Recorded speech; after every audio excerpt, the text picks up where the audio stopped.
একাধিক মন্দিরে পুজো দিয়ে মসজিদ ও চার্চে গিয়ে প্রার্থনা সেরে সোমবার মনোনয়নপত্র জমা দিলেন মেদিনীপুর লোকসভা কেন্দ্রের তৃণমূল কংগ্রেস প্রার্থী জুন মালিয়া। এদিন বেলা 11টার পর মেদিনীপুর শহরে জেলা শাসকের দপ্তরে গিয়ে মনোনয়ন জমা দেন তিনি। সঙ্গে ছিলেন রাজ্যের মাননীয় দুই মন্ত্রী চন্দ্রিমা ভট্টাচার্য ও শশী পাঁজা। তার আগে মেদিনীপুর কলেজ মাঠে জমায়েত করেন দলীয় কর্মী সমর্থকরা। যুব তৃণমূলের 40 ফুট দৈর্ঘ্যের পতাকা নিয়ে সুসজ্জিত শোভাযাত্রা হাজির হয় মেদিনীপুর কালেক্টরেট চত্বরে। এরপর নিয়ম মেনে জেলা শাসকের দপ্তরে প্রবেশ করে মনোনয়ন জমা দেন প্রার্থী জুন মালিয়া।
মেদিনীপুরের কথা বলা, খড়গপুরের কথা বলা, খড়গপুরের শহরের কথা বলা, ভারতের লক্ষ লক্ষ মানুষের অধিকারের কথা বলা।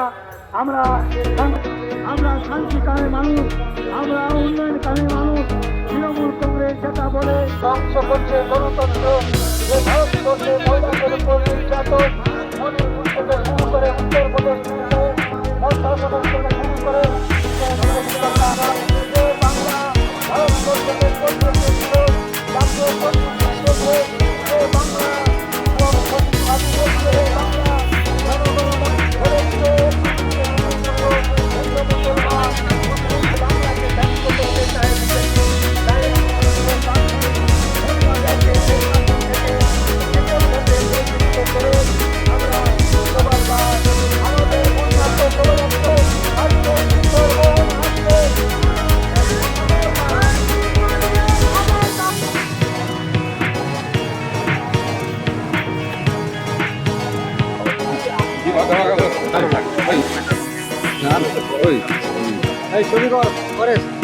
বলছি এখন বল তুই আমাকে প্রথম 30 মিনিট দিবি প্রথমে।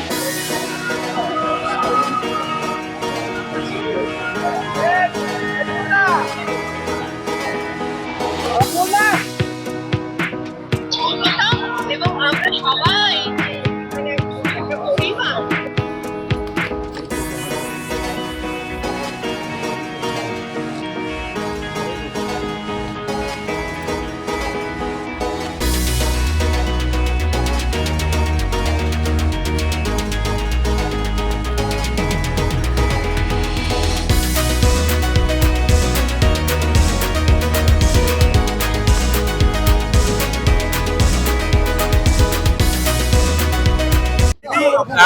নমিনেশন করতে আসার জন্য দলীয় কর্মী সমর্থকদের যে র্যালি, সেটা একটা প্রতিযোগিতা দেখলাম এর আগের দিন বিজেপি প্রার্থীদের এবং আজকে আপনার।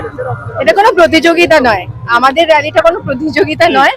আমাদের র্যালিটা যেটা আপনারা দেখলেন বা পুরো শহর দেখলো, সেটা হচ্ছে আমাদের ওয়ার্কার্সদের আবেগ, স্বতঃস্ফূর্ততা, এবং আমরা সবাই যে এখানে একটা পরিবার, একটা স্ট্রং পরিবার, তৃণমূল কংগ্রেস যে একটা স্ট্রং পরিবার, এবং আমরা সবাই, আমাদের 2 মন্ত্রী এসছেন, চন্দ্রিমাদি শশীদি এসছেন কলকাতা থেকে, এখানে আমার সব বিধায়করা ছিলেন, আমার ডিস্ট্রিক্ট প্রেসিডেন্ট আছেন, আমার এখানে প্রদ্যুৎদাদের মতো সিনিয়র লিডার্সরা আছেন। সুতরাং আজকে যেটা দেখলেন সেটা আবেগ, ভালোবাসা এবং স্বতঃস্ফূর্ততা, মন থেকে কর্মীরা আজকে এসছে। মিছিলের ভিড় থেকে কি মনে হচ্ছে, জয় কি শুধু সময়ের উপর? সেটা আপনারা বলবেন। আমাদের যে জয় হবে সেটা আমরা নিশ্চিত। নমিনেশন দেওয়ার পর শহরবাসীদের উদ্দেশ্যে কি বার্তা দেবেন? এটুকুই বলবো যে আমার তরফ থেকে অ্যাজ আ ক্যান্ডিডেট তৃণমূল কংগ্রেসের, আমি চাই যে আমাদের পুরো মেদিনীপুর লোকসভা কেন্দ্রে ফ্রি অ্যান্ড ফেয়ার ভোট হোক। সবাইকে বলবো যে অবশ্যই যেন 25শে মে আপনারা নিজের ভোট নিজে দেবেন, সকাল সকাল এসে ভোটটা দেবেন। আপনাদের ভোট ভীষণই গুরুত্বপূর্ণ। এটা একটা ইলেকশন, লোকসভা ইলেকশন। আমাদের ভারতবর্ষ সবচেয়ে বৃহত্তর গণতান্ত্রিক দেশ পৃথিবীতে, এবং যে কোনো ইলেকশন কিন্তু আমাদের একটি উৎসব, এবং এই উৎসবে আমি বলবো যে বাংলার মা মাটি মানুষের পাশে যেন সবাই এসে দাঁড়ান এবং যেন সবাই ভোটটা দেন। যেরকম বললাম যে ফ্রি অ্যান্ড ফেয়ার ভোট হবে। আমি আমার তরফ থেকে এবং আমার দলের তরফ থেকে আমরা এটাই চেষ্টা করব যে ইলেকশনের দিন যেন কোনো ভায়োলেন্স না হয়, প্রি পোল ভায়োলেন্স, ইলেকশনের দিন ভায়োলেন্স, পোলিং এর দিন এবং post pole, we don't want any violence. সেটাই আমার বার্তা। আজকে দেখলাম আবহাওয়া জুনের প্রতি অনুকূল আছে। এতদিন তো আপনি নদে নদে ঘুরে ঘুরে প্রচার করেছেন, আজকে আবহাওয়া তো আপনার প্রতি অনুকূল। দেখুন, যে সংখ্যায় আজকে আমাদের কর্মীরা এসেছেন আমার সমর্থনে, তার জন্য মনে হয় ঈশ্বরও মুখ তুলে চেয়েছেন আমাদের প্রতি, এবং সেই জন্যই হয়তো আবহাওয়া এত সুন্দর ছিল। দিদি, আপনারা বলেন যে গণদেবতাই আপনাদের কাছে সবকিছু, Yes. অথচ দেখা গেল নমিনেশন করার আগে প্রত্যেক প্রার্থী আপনারা আগে মন্দিরে যাচ্ছেন, পুজো দিচ্ছেন। গণদেবতার উপরে ভরসা নেই? গণদেবতার ওপরেই তো ভরসা। ঈশ্বর তো আছেন মানুষের হৃদয়ে, কিন্তু আমরা সবাই আমাদের কাউকে তো মানে একজন তো সুপার ন্যাচারাল পাওয়ার আছে। আর আমি ডেফিনেটলি, শুনুন, I am not a hypocrite. I am a religious, God-fearing person, and with all reverence, আমি শুধু মন্দিরেই যাইনি, আমি আমার মসজিদেও গিয়েছি, আজ সকালে আমি গির্জাতেও গিয়েছি। আর এটা কোনো হিপোক্রেসি না বা আমার তরফ থেকে কোনো গিমিক নয়, কারণ আমি ঈশ্বরে বিশ্বাস করি এবং আমি সব ধর্মে বিশ্বাস করি এবং সর্বোপরি আমি মানুষের উপর আস্থা রাখি।